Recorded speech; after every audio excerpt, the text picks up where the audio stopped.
My name is Ayat Noor. My name is Mithal Zuhur. My name is Azmina Nazir. My name is Safura Rashid. My name is Sahra Manzoor. My name is Alia. My name is Zulfisha Manzoor. We are 7 girls from Group Great Mates. Today we have made a project that's about how humans produce waste. So, how can we reuse that? So, we have made a restaurant here and some people are enjoying their meal. They eat their half of the meal and kept it there.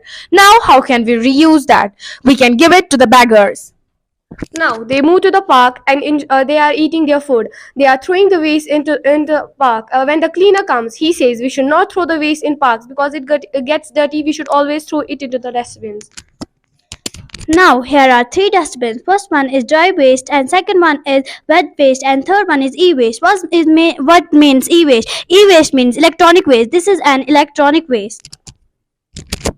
Moving to the next part, that is food factory. And food factory is making chips. Chips are made by potatoes. Peels of potatoes can be used at manure manufacture plants.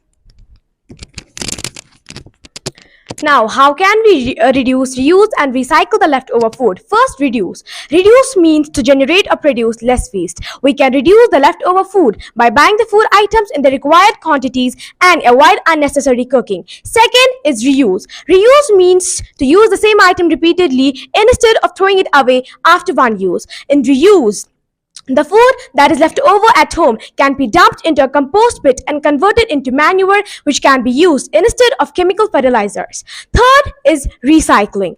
Recycling means to change the form of an item so that it is still useful. In recycling, the most common method of food recycling is composting, which breaks down the food into organic matter. So, my topic is on don't waste food. We should not waste food because so many needy hands are waiting for it. We should only take as much as we need. Throwing away food is like stealing from the table of those who are poor and hungry. We can give the food to the people who sleep with an empty stomach so the food doesn't get waste. Thank you. Have a nice day.